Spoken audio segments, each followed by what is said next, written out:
So I think we will start. Hello, welcome everyone to this webinar run by Antti Kartinen from the European Environment Agency.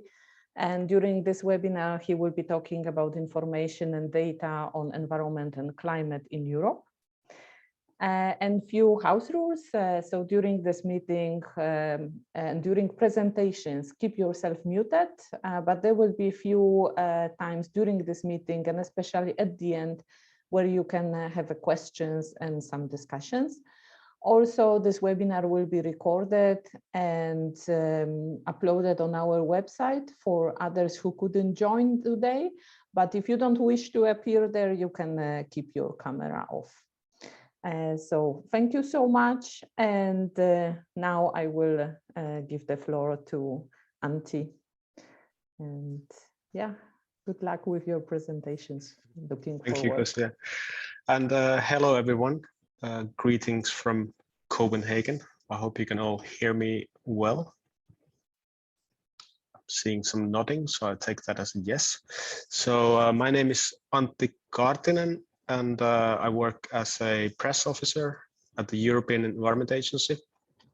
I also do other things than dealing with the media. We run our social media channels in a small team and do other kind of supporting tasks related to communications like monitoring and evaluation and following up with KPI, key performance indicators and things like that.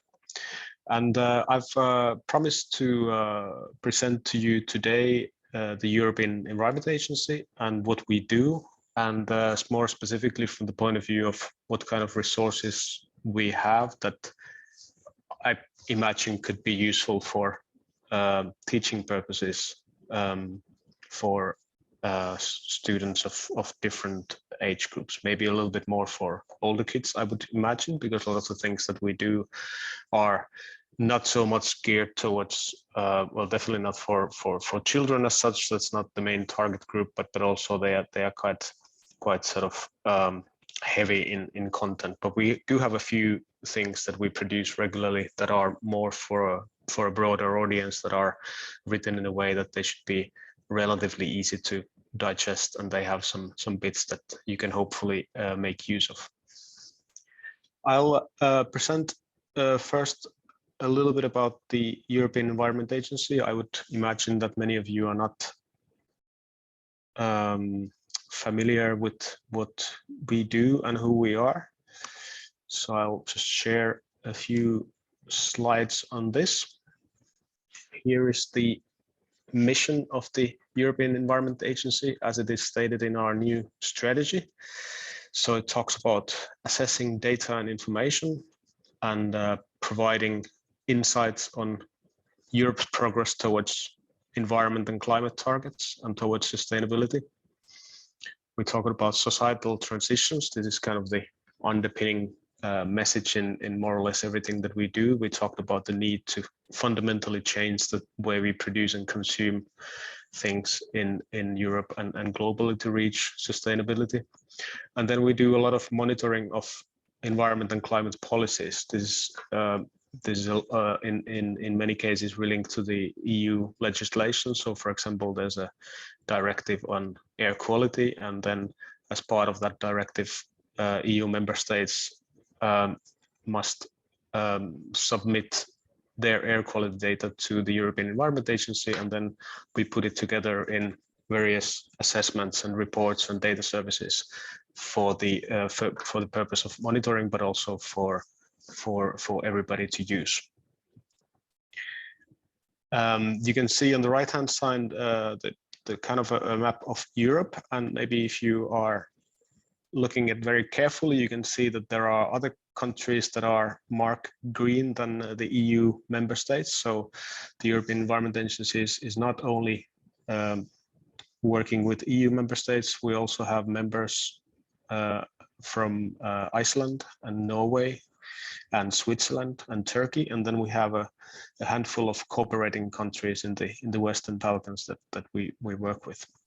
So these are our member countries who regularly submit data and information to us. Now, if I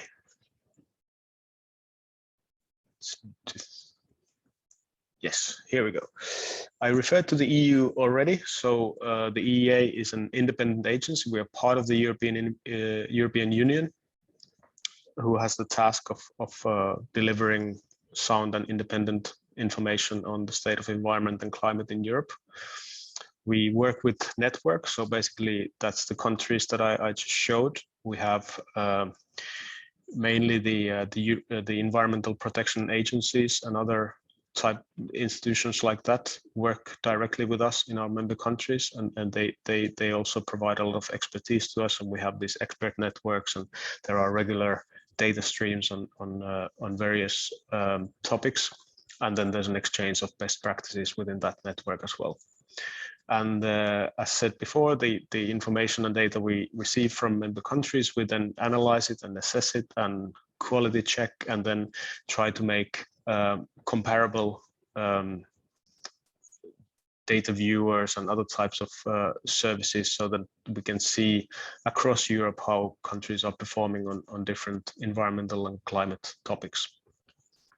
And we work between science and policy, and when we say that, we mean that we are not a research institute. We don't do sort of basic research on anything. We don't have any laboratories, or we don't have any environmental monitoring stations of our own, but we collect the data that has already been registered in member states, and then we try to make policy relevant information from that. So our main target audiences really are the policymakers in the European Union and in our member countries, both at the political level, but also at the kind of technical level.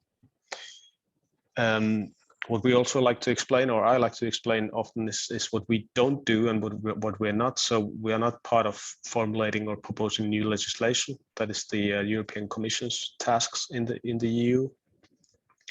We are also not implementing any environmental legislation or measures. So we don't have our own programs in any country, and we also don't fund any of those programs.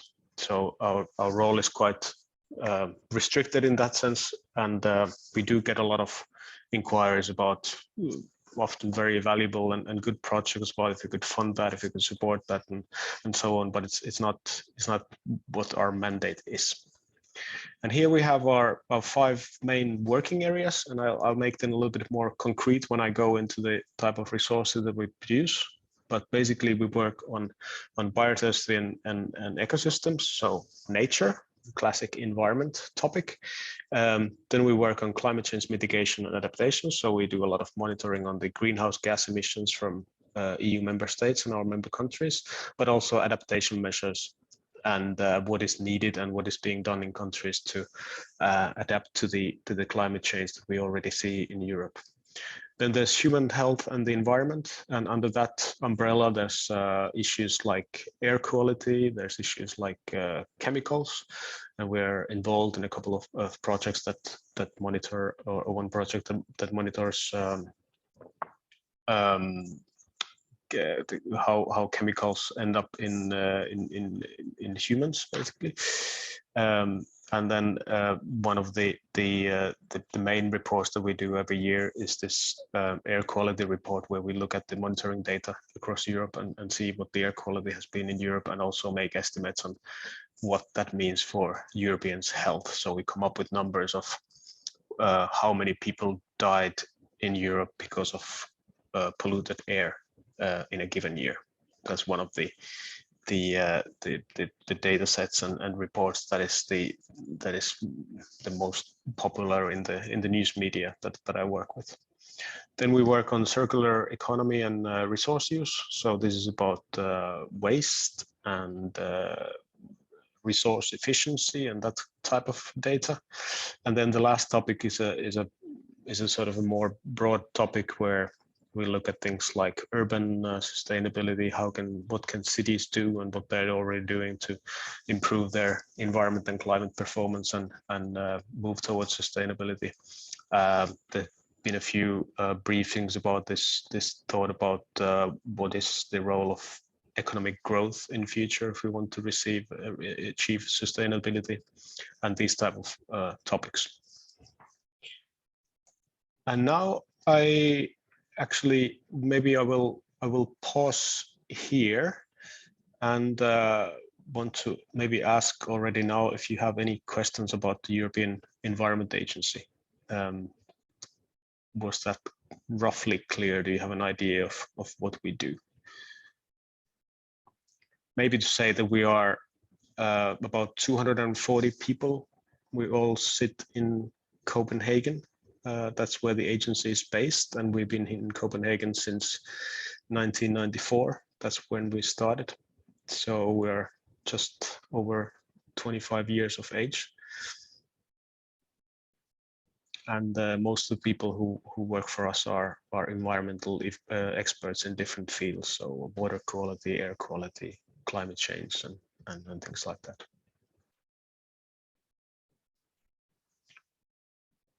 I don't see any questions. You feel free to jump in or write in the chat, and then I'll answer the best I can. But then I think we'll just plow ahead to the things that I wanted to show you that I thought maybe would be of interest to you and useful in your work. So I'll actually share now our website, which is very rich in material, but also notoriously difficult to navigate. So I thought about giving you a bit of a help to show where you maybe want to go if you want to find something that could be useful for you. So this is the front page, and what you can see here is the different topics that we work on. So there's air and climate, there's nature, sustainability and well-being, and economic sectors. It's divided a little bit differently than what I just presented, but the subtopics here should give you an idea of where you end up. Some of the subtopics here are very rich in content, almost like mini websites in themselves, and some have a bit less content. Under here we have our most recent news or press releases. So just today we published our annual air quality report, which in this time around was a collection of 3 briefings that we have published earlier. So it was about the air pollutant emissions from European countries, and then there was about the concentration. So what is in the air, how good or bad is air quality in different countries in Europe, and then thirdly what were the health impacts of that pollution.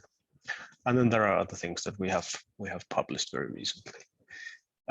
You can navigate to articles which are often editorials or kind of not related necessarily to a specific assessment, or there are some interviews here. And then you can go to our publications where we have all our regular reports, and then there's a whole library of different data and maps and charts and whatnot that you can also explore. But this is, I think, the place where most people get lost quite quickly. So therefore I wanted to show you a few things that I think could be of use to you. The first thing I want to show is an annual publication that we do every year. It's called EEA Signals. And this is really the one publication that we try to do for the more kind of non-expert audience, for generalists, if you will. It usually has an editorial from our executive director, Hans Brunings. He's smiling here. And then it has about 6 to 8 relatively short articles on different topics around the main theme of the year. So the Signals 2021 was about Europe's nature. So it's about habitats and birds and species and what is the state of Europe's nature, what are the main pressures on Europe's nature, what are maybe the solutions. And then there are also 3 external interviews where we, for example, interviewed this guy who works on on bird monitoring. So he's actually counting the birds. Let me just, here we go. So this is how the articles look. There are some questions and there are answers, and then we have a nice photo, I think, in the end of the person. Yes. So he's in charge of counting birds in Europe, and it's kind of fascinating to learn how that is actually done. Many people don't know that. I didn't know that before we started working on this. And most of these articles are also accompanied by these infographics. So here's the status of birds and population status of different species in Europe. And the nice thing about Signals is, apart from it being written in a way that I think most people can digest, is that the articles are translated to about 10 languages every year, 10, 12 languages. So we typically have the bigger European languages, and then we basically do it based on demand from our member countries. If they think that the topic is valuable for them, then they will ask for a translation, and then the content will be available also in, for example, Dutch or and those languages you can find here on the website. It's just that this version that has been just published more recently, we haven't finished the translations yet, so they always come in a little bit later. You can see the previous versions of Signals. If we go back to the Signals main page, you can also find it through Google, obviously. Just go back. Oh, here we go.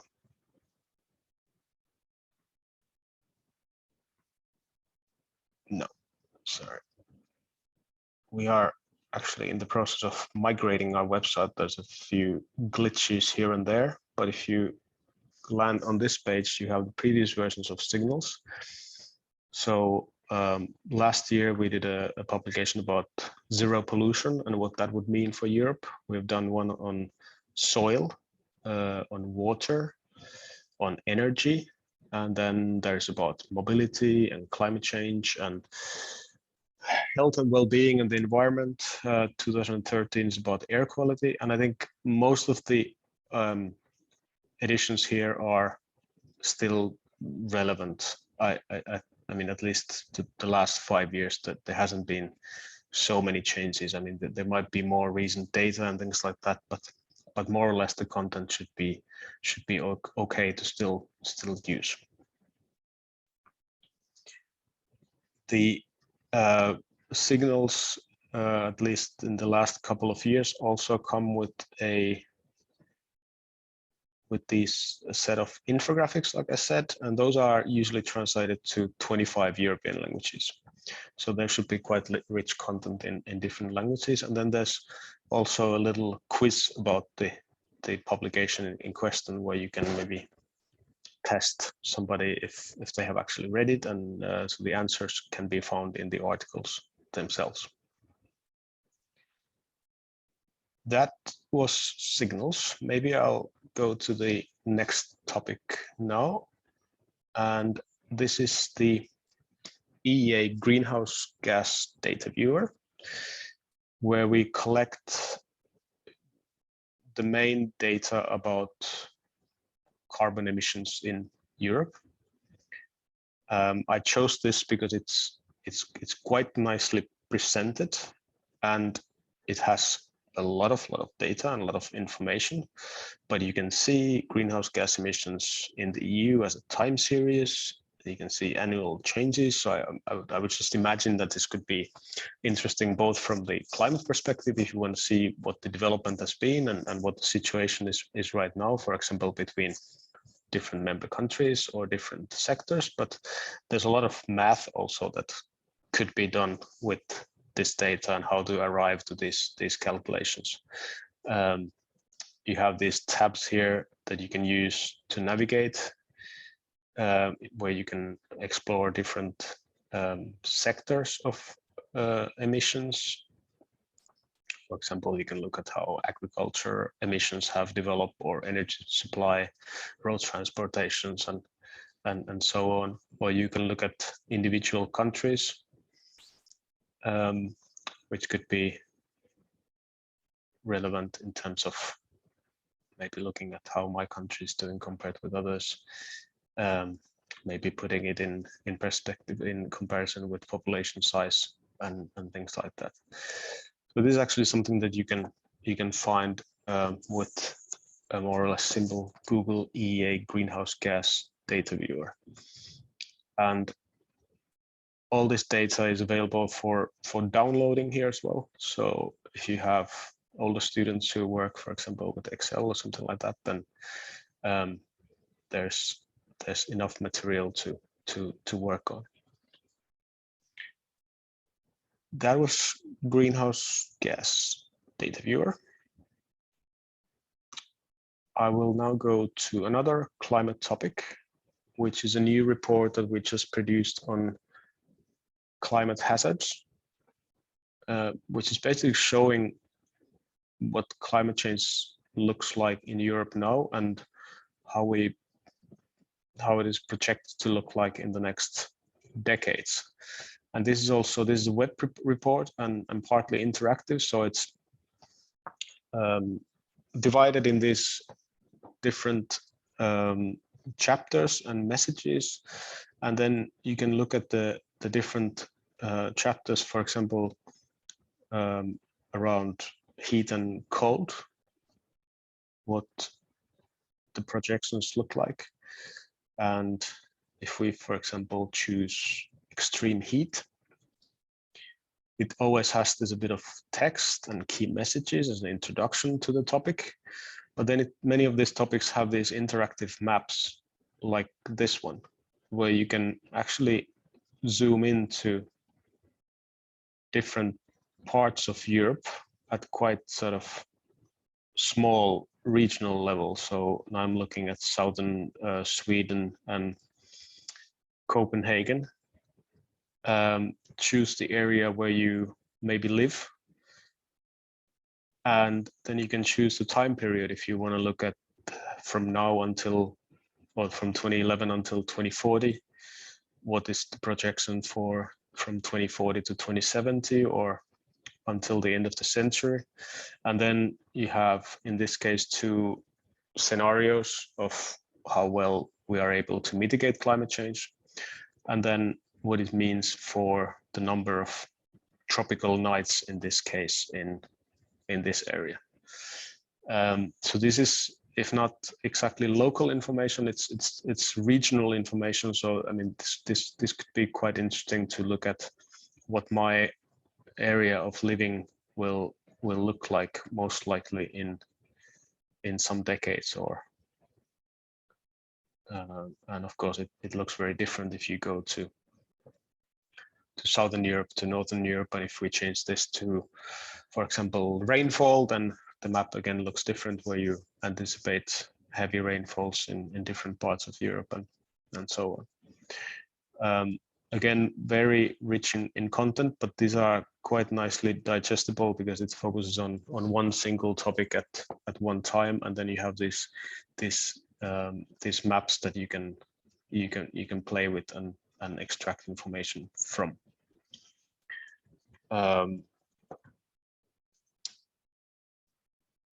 Then the next thing that I wanted to show is about air quality. We have a lot of information about air quality at the EEA and a lot of data, but one really handy tool that we have is the European Air Quality Index that actually shows almost real-time data about air quality in Europe.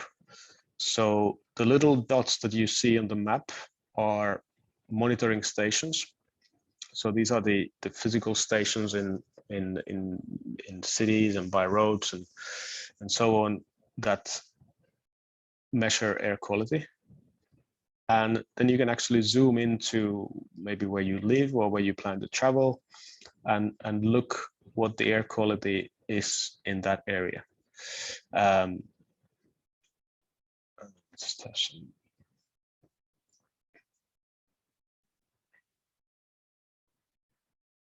And this is actually a tool that we know has been used to kind of also have sort of local societal conversations about air quality, maybe discussions with local decision makers or politicians, or there's also been a couple of sort of citizen science projects with schools where they have looked at our air quality data and then also combined that with their own low-cost devices to look at what air quality is around schools. There are not a huge amount of these monitoring stations, so even in a bigger city like Stockholm, there would only be a handful. But then to get a more sort of even more accurate picture, they installed these low-cost devices by the school, and then they would actually see if, for example, a lot of parents dropped off their children to school by car, you could see the emissions going up around those times of the day. And then you could see what the air quality was maybe behind the school, at the schoolyard, or in front of the school where the cars were. But this is actually a nice tool to understand how environmental data, and in this case air quality data, is collected and what it looks like, and also find out what the situation is exactly where you live in that city. This is also now available as an app, so also for Android and iPhone, where you get the same real-time, more or less real-time information. And then the other air quality resource that I wanted to use, which is also linked to local issues, is this European City Air Quality Viewer, where we have compared European cities against each other for their air pollution levels in fine particulate matter. So this is the fine dust that is in the air, and that's also the pollutant that is the most harmful to human health. And there's about just over 300 cities where we could get enough comparable data that we could put them in ranking. Not all European cities are there, either because they don't have the right type of monitoring stations, or they didn't have data for that year, or for different reasons. But the cities that we have had data for, we kind of put them in an order, and this is quite a neat tool to use. So you can choose a country, and then you can go to a city, let's say Belgium and Brussels. It's here, and then you can see the data here that Brussels ranks number 133 out of the 323, if I remember right. And then you have the pollution level in that country, and you also have the population that has been considered for this exercise. Why I chose this, I thought it could be also a nice project to maybe compare neighboring cities, or compare your city to other places in Europe, and maybe think about the reasons why your city ranks particularly well or doesn't rank very well. Of course, air quality is not only a European issue. In Europe, maybe the situation is relatively good compared with some other places in the world, but nevertheless, it's the number one environmental health hazard to human health in Europe and also globally. So it's a really important environmental issue, and we have a lot of good data and information about that. Now, the last thing that I want to show is our flagship report. It's called the European Environment State and Outlook. This edition is from 2020, so it's a report we only do every 5 years. It's a, in this case, it was a massive book, about 400, 500 pages, if I remember right.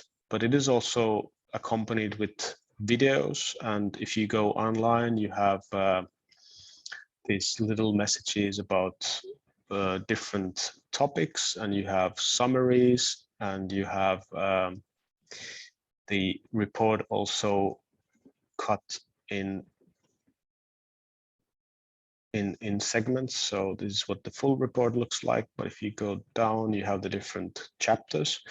And this is really where we try to collect all relevant and up-to-date information about European environment and its outlook towards future, and also how it relates to global developments.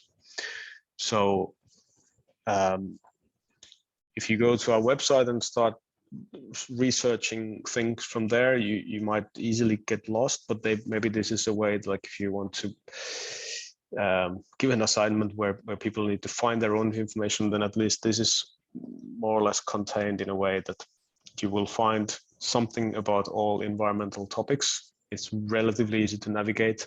The chapters for one bit of topic like air pollution or climate change are not hugely long, and it's really an assessment where we try to put the most relevant things there. And it also has the press release, which can be said is a short summary of the main messages. It's available in 26 languages. It has a lot of visuals and infographics. It has videos and a lot of material that you can use. And maybe just as a last thing, our copyright policy is very liberal. So everything that we have on the website and that the EEA is the copyrights owner of is free to use, both for commercial and non-commercial purposes. So you're free to use the maps and the charts and the information, and because it's produced with public money, and we make it available to everybody. Those were the few things that I wanted to show. There's a lot more on the website and in our different reports, but I wanted to kind of narrow it down to something that I felt that could be useful to you. I hope it is. And I'm happy to answer any questions that you may have about these topics or the agency, or any ideas that you maybe have already of using this information. I can see there are some questions on chat. So yeah, I can help with the first one. There was the first one. Is there any piece on your site specifically dedicated to schools? The EEA, the Signals. No. And the materials that are for schools? No, it's really not it's not something that we are particularly strong in, and it's not kind of a focus area of our work. So we don't work on environmental education directly, and we don't really produce materials with schools in mind. I think the ones that I selected for these presentations were the ones where I felt that, okay, this could be relevant and useful for schools, but none of it is actually done with that perspective. That's the honest answer. And there is also some other question about why in some cases there is no info available about air pollution, for example, in Estonia or Latvia. Yes, it depends a little bit on the data, but if we look at the European Air Quality Index, that shows the live situation or the near real-time situation of air quality. Some of the dots on the map are monitoring stations that are not online, So there might be some older monitoring stations where actually somebody needs to go and download the data, and then it can be used for our analysis. So what we can see here is only the monitoring stations that are directly connected to our data service and send hourly data. Then there might be some issues where they are under maintenance, so they might be offline for some time. And it's also true that not all member countries have made, they're not sort of at equal level made their data available for this service. So we're working with them and trying to support them so that we get more and more stations directly online. But what you see there is what you get at the moment. And then if you look at the official air quality data that we publish every year, then there might be additional stations and additional data added to that. Yes, there is another. How often is the air quality data updated? You kind of partly answered. Yeah, so in principle, the air quality index that we get hourly data. So, but then there might be some lag. So if you look at like the last hour, then you might get fewer stations. If you look at 3 hours behind, you might get more stations. So there might be a little bit of time lag, but in principle by hour.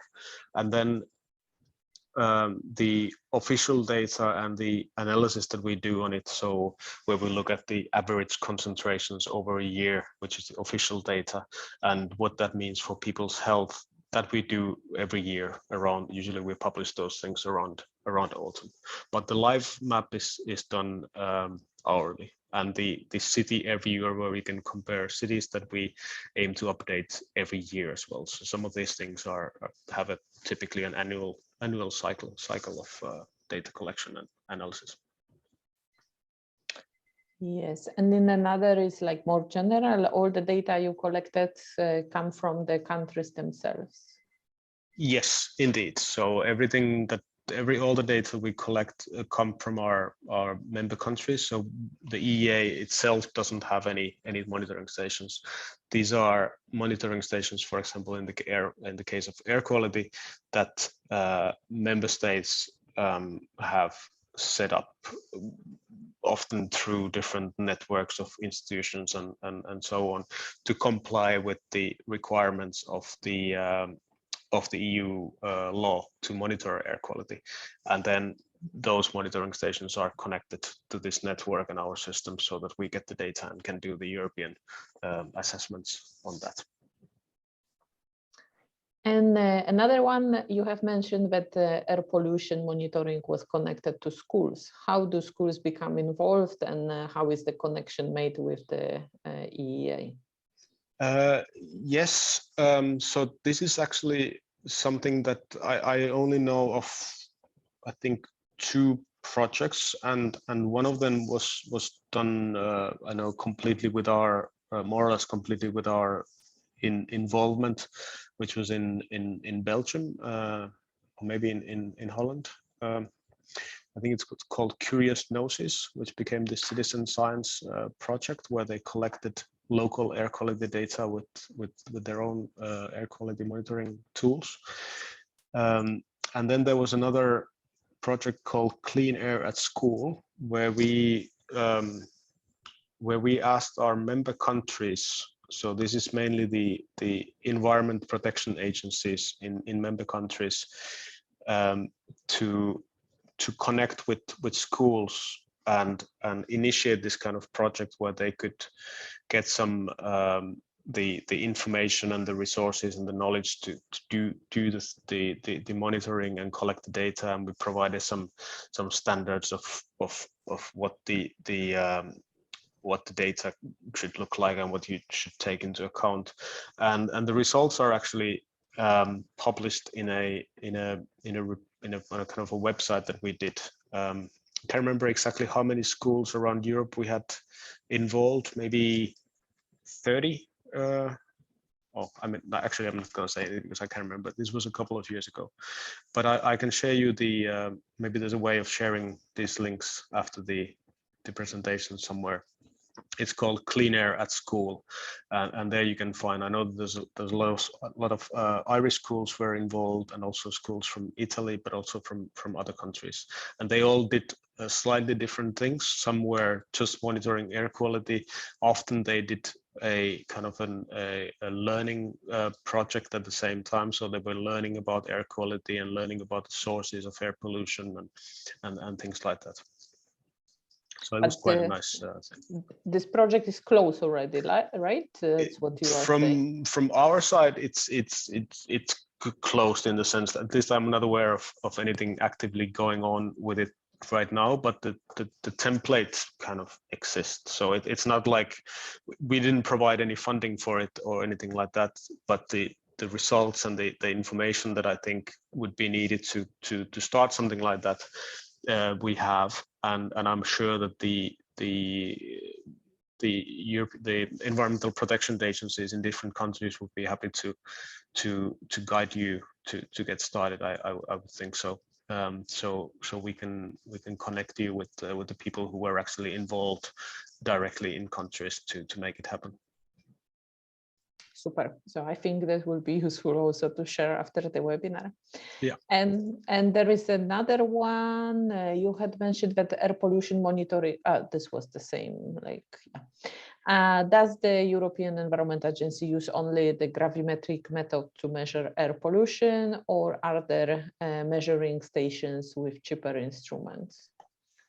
So the data that we collect comes from stationary stations. So these are kind of like big boxes that you may see somewhere where you have computers inside and so on. So this is kind of the heavy duty air quality monitoring things.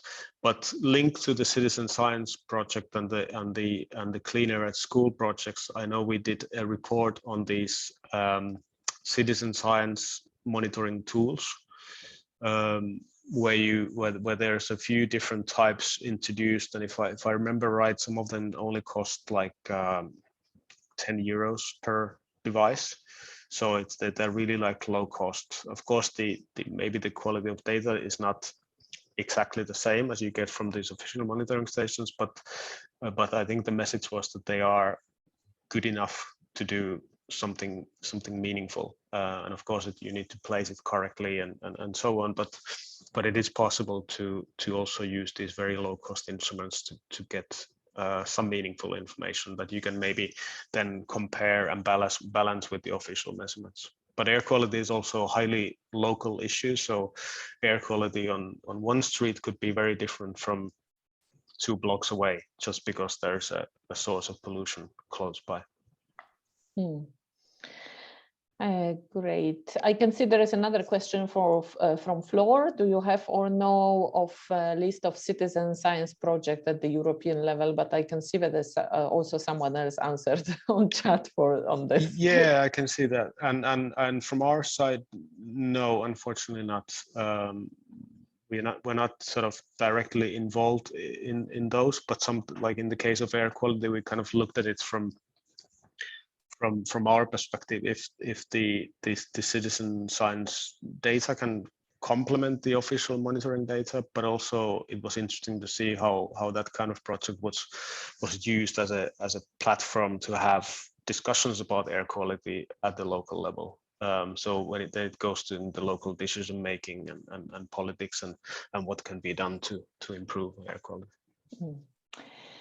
I don't see more questions on chat, but I have more like general questions. You just said that the biodiversity signals were launched, and can you say us what are the main findings for Europe in the current signals? Because I know it's produced frequently and you are switching from topic to topic every year.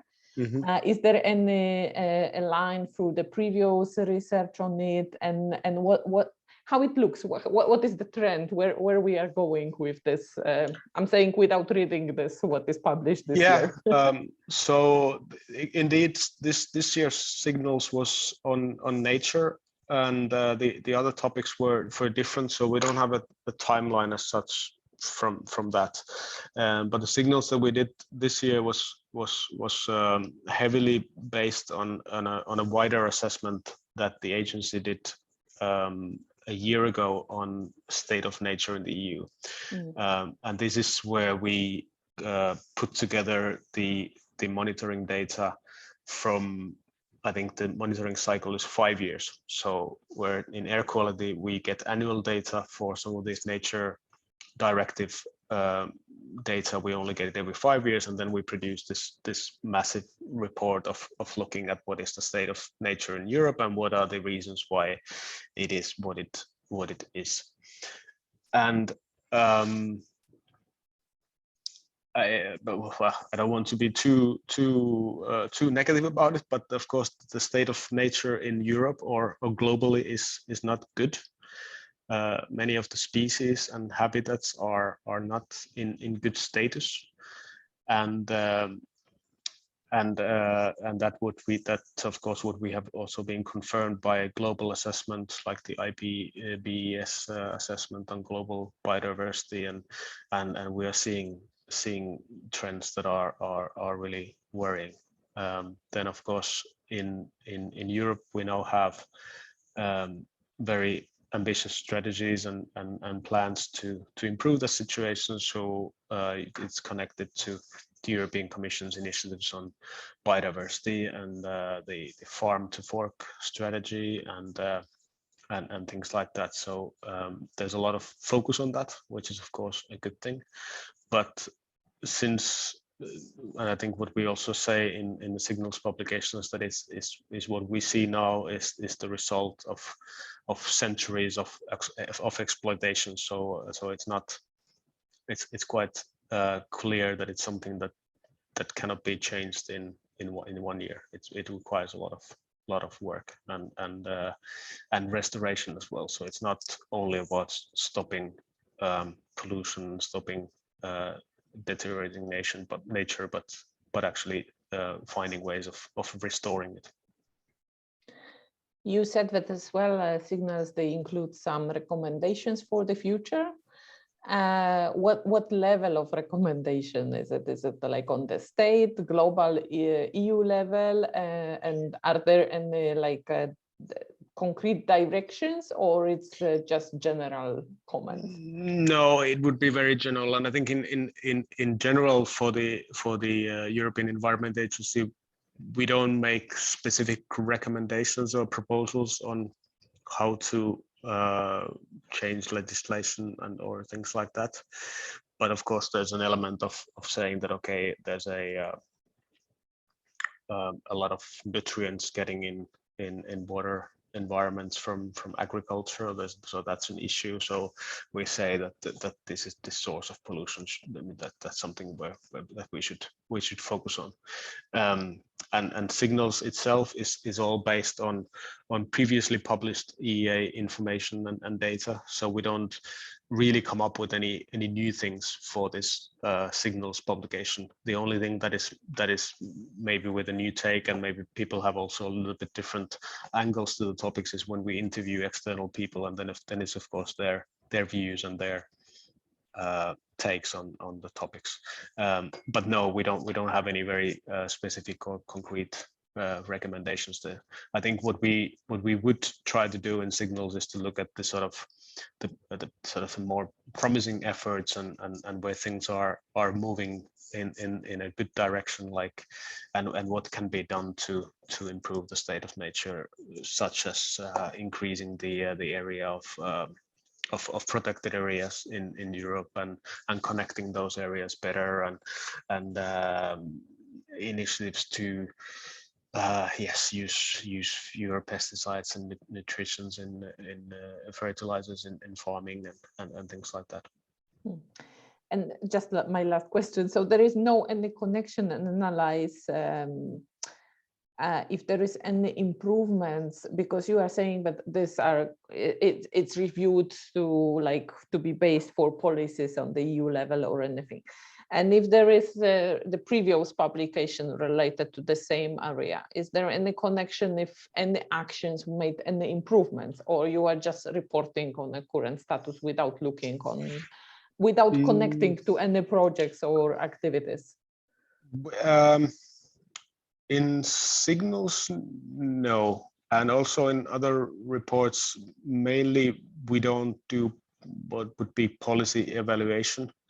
So we would not look at specific policies and see what their impact has been retrospectively. That's not really in the core of what we do.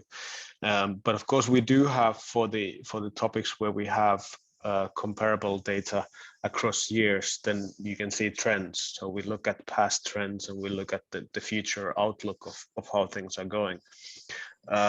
But we don't necessarily connect it to any specific legislation. I think where you come very close to that is the climate change data that is also annual data, and you can see the development in greenhouse gas emissions and so on. But there again, it's a more broad basket of efforts to mitigate climate change, and not looking at specific policies and how effective exactly those policies have been.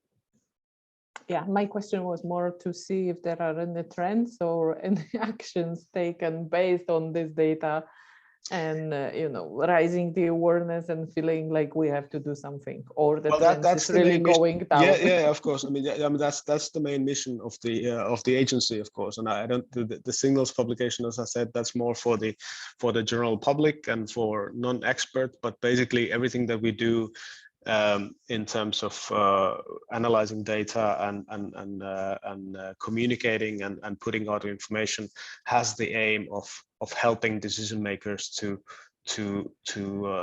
take decisions that then in the end improve the state of environment and mitigate climate change and make us more ready for future climate impacts. So that's kind of the starting point of everything that we do. We try to make it actionable and policy relevant.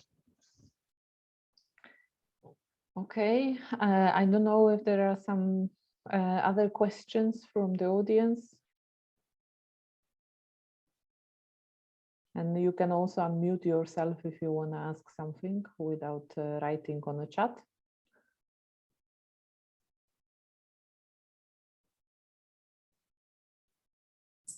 Morning, Kevin here. I just have one technical question, really. I was just interested to know whether or not I'm just a fanatic for data, right? And I want to know if the platform or software that you guys use, I would assume that after 25 years you manage it yourself, or is it independently managed by somebody else? Could you answer that question for me, please? Thanks so much. Yes, I hope so. I'm not an expert on the data management side, but I do know that we have built this platform on one side for member countries to submit the data to us. So that's the kind of the back end of operations. It's quite a complicated system of submitting data from about 30 countries that often have it's massive data sets. So that's something that we have built for this network's use.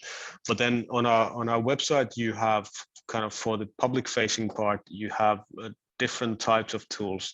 We use Tableau for some of these data viewers. Some of them are made with Davis, which I think is a Google-based data visualization tool.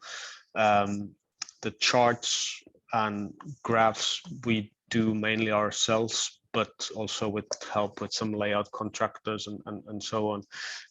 But usually we try to make all the data accessible in sort of standard format, so that anybody can download and those with keen interest in data can actually do the research themselves, and also maybe verify that we've done it in a correct way and so on. So I think that's. Thanks much. Appreciate it. Yeah. I just see probably the last question on our chat, but the information is quite informative for European audiences. Would it work for other parts of the world? So our mandate and work obviously is focused on Europe. I think in many of our assessments, we do make the global link to some extent. we can see like what is the share of Europe's greenhouse gas emissions from the global greenhouse gas emissions, and then you can kind of work around that and see what the trends are. But we don't make any global assessments as such. So I'm not. It depends, I guess, on the topic, how well you can kind of transfer the knowledge and information that we have to different parts of the world. I would imagine that for many of the topics, for example, the sources of pollution or the sources of greenhouse gas emission or the reasons for biodiversity degradation are similar. You would have differences in between different regions and different parts of the world, but I would imagine that a lot of that is relevant for other countries as well. But of course, the most of the things that we do are focused on Europe and European countries. I would say as well that if there are other countries working on some activities, maybe there can be some projects that can be built in comparison to the European data or some findings compared to some of the countries in Africa or Asia or America, and using the data from there. So if you are looking more on the global perspective, that might be the case, and the things might be useful. To the extent that other countries have similar data or comparable data, then those comparisons could be made. Yeah. I don't see more questions, and I think we are reaching almost 1 hour of this webinar. So I would like to say a huge thank you, Antti, for your presentation. I think the resources are very, very useful. And as well, I would see a lot of great materials that can be used for schools for creating lesson plans and using the data that are placed here. And for some other activities, as you said, there are also some quizzes embedded. So that can be also great materials and resources that can be used by schools. So thank you so much for that and highlighting this opportunity. No, thank you for having me. It was a pleasure. And if you are keen to know more about environment and climate in Europe, then feel free to subscribe to our newsletters and information. And we're also active on social media such as Facebook and Twitter and LinkedIn, where we also do live interviews and things like that. So there's a lot of information that we can provide. So I'm happy if that was useful for you. Thank you so much, and hopefully see you next time at some other webinar that sure. Yeah, we can share some information. Thank you. Thank you everyone, and I hope you enjoyed it. And see you next time. Bye. Bye. Bye.